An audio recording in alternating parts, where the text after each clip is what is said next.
people in the Republican base have seen over the last 8 years that people they elected they thought were going to take the fight to Obama and the Democrats and stop it, or try to, didn't. And the people in the Republican base who elected Republicans, voted for them on this basis, have finally wised up. There isn't any fight. There isn't any opposition to Obama and the Democrats. Not on the stimulus, not on Obamacare, although they, to be fair, in Obamacare, they didn't even have the numbers. They couldn't have stopped Obamacare legislatively. But since Obamacare passed, they have promised over and over to repeal it, to try to repeal it, to do, and haven't. 2010 midterms, we were told, well, look, we can't do anything if we don't have numbers. You've got to give us the House. That's the only way we're ever going to be able to stop Obama. So people showed up in droves. It was a landslide Republican victory in the 2010 midterms featuring this new thing called the Tea Party. And these people went to the polls in record numbers, and they fully expected that the Republicans were going to fight back or try to stop the advance of the Obama agenda. It didn't happen. 2012 rolls around. The Republicans nominate milquetoast. The establishment gets the nominee they want. Not any pretense of fighting back. Not a whole lot of enthusiasm, and a lot of Republican bases stayed home and didn't even show up. Anywhere between 2 and 4 million fewer voters in 2012 on the Republican side than in 2008. In 2014, Republicans said, look, Obama still has the White House. Yeah, you gave us the House, but he still got the White House. We can't stop him. We need the Senate. 2014, landslide Republican turnout, landslide Republican win. Between 2010 and 2014, the Democrats lost over 1,000 seats in the House, in the Senate, state legislatures, governorships. It was massive. Still, the Republicans who were elected on the promise that they were going to fight back, try to stop, didn't. And that's all she wrote. Republicans had done everything that had been asked of them. Republican voters had been, we need the House? Fine. We gave it to them. We need the Senate? Fine. And even after they got the Senate, we did, well, Obama's still in the White House. There's really nothing we can do, because we don't have a veto-proof majority. So no matter what we did, no matter how many things they asked us to do, and we did, they fell back on the it's still not enough. And there wasn't any serious opposition to the leftist Obama agenda. And so here we are in 2016, and the Republicans had what they thought was the greatest field of potential candidates in a long time. 15 Republican candidates from across the spectrum, led by the popular favorite Jeb Bush. And this was going to be the day. This was going to be the year. This was going to be the moment in time where we're finally going to get it all. We're going to have the House and the Senate and win the White House and get our committee chairmanships and hold on to them and what have you. And the Republican base said, not this time. And they did what? They nominated somebody as far from the political scene as you could get. They nominated somebody that the political class gave no chance. They nominated somebody that had no ties whatsoever to anything that had happened previously. No elective office held, no participation on any policy, no fingerprints, no nothing. And more than that, they elected a brawler. They didn't elect somebody who disagreed simply. They elected a brawler. They elected a fighter.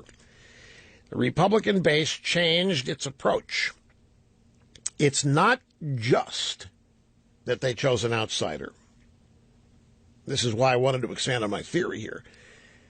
The Republican base decided to send a brawler, a knockdown, drag-out street fighter, something unseen in the modern era of politics. And again, the reason the Republican base decided this was needed is because we, the Republican base, we know the left, and we knew what our nominee would face. We knew that this was the kind of campaign that whoever our nominee was going to face. And as I said, anybody else would have folded by now. And by fold, I don't mean quit, but would have moderated his tone, would have diminished and fallen back to the point that he would be indistinguishable from any other Republican.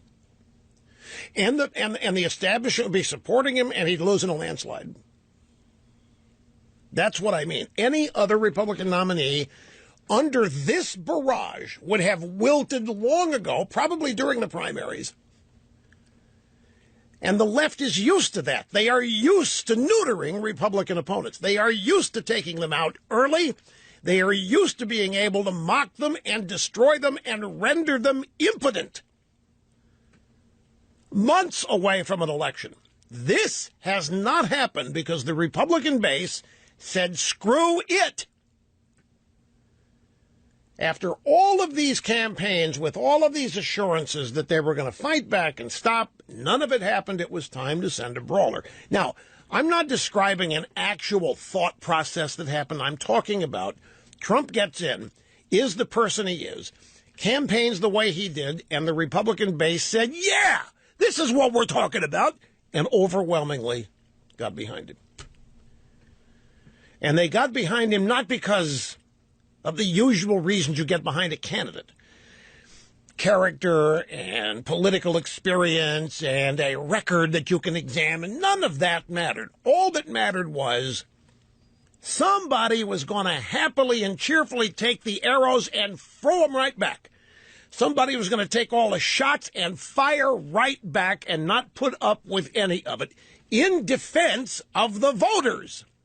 This is the thing I think that the Republican base hasn't yet figured out, is that all of these attacks on Republican politicians are also attacks on Republican voters, and they go undefended, they go unanswered, and people know that they are not these crazy things. People, they are not reprobates, they're not racist, sexist, bigot, homophobes, and they're tired of not being represented as such. Trump comes along, and it is happy days are here again. The establishment Republican candidates did not have a chance. So this is it. This is now what a political fight looks like. The forces on the left have had to unify because they have never faced anything like this in recent years.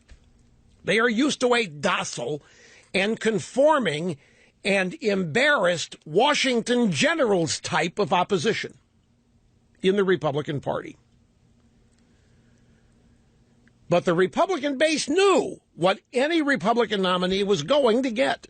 If they could tarnish and destroy and demonize Mitt Romney, they could do it to anybody.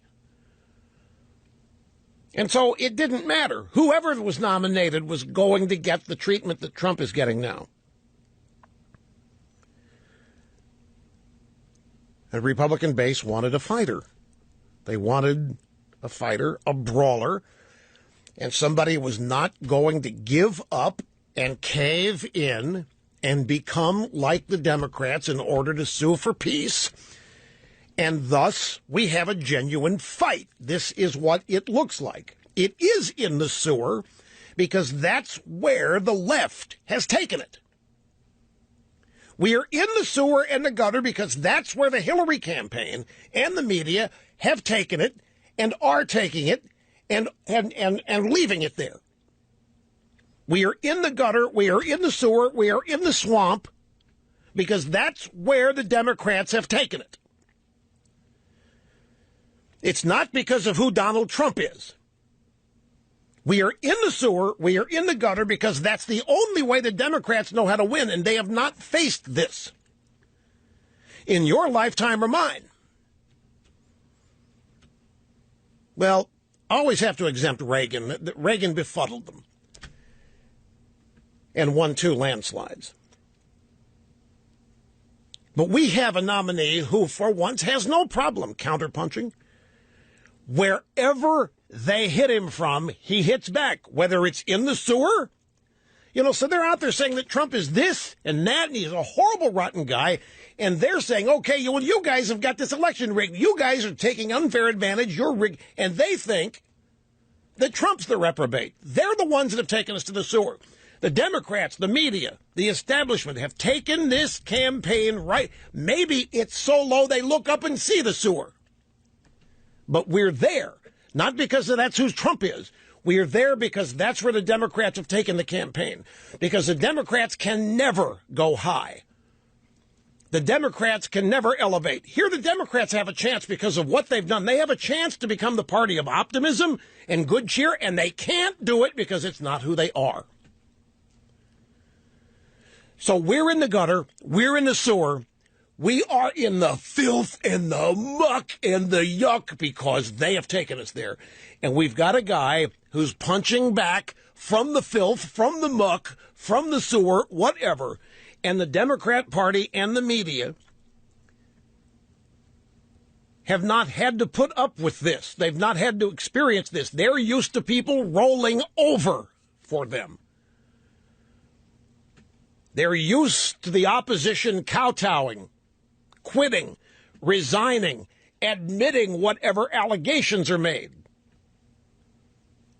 As such, I don't think anybody can predict what's going to happen because there's not a blueprint for this.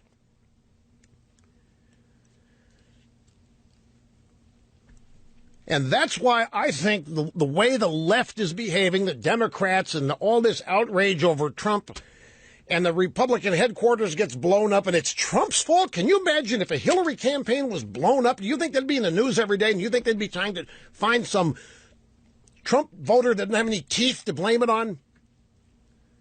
You know damn well they would. It'd be the front page story since it happened.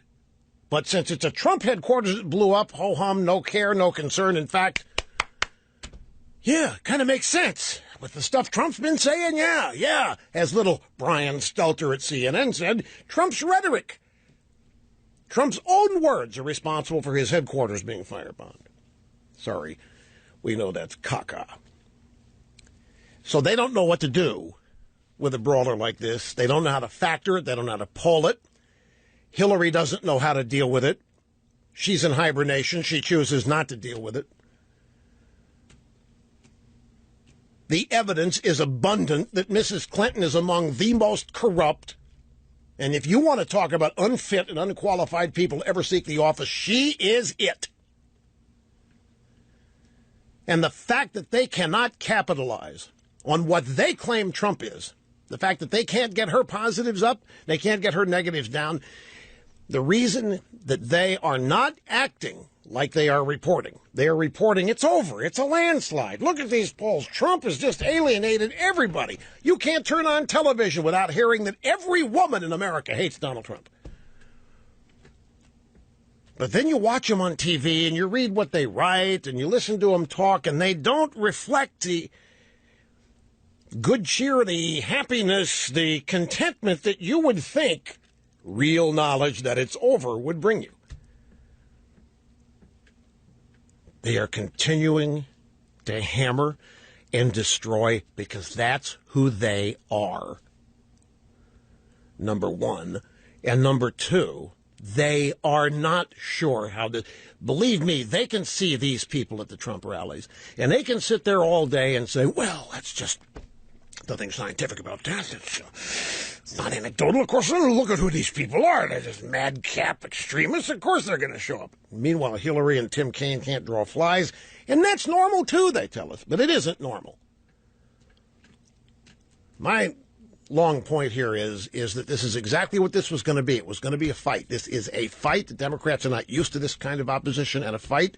And the people that poll it don't know how to poll it. And they're not quite sure of what's going on in the country right now. They don't know how many of these people that are eager beaver supporters of Trump they really are. They really don't know. And they're terrified that there's a whole slew of people that haven't voted in 20 years are going to vote for the first time and they can't find them to poll. I have to take a break, folks. Sit tight. We'll be back after this.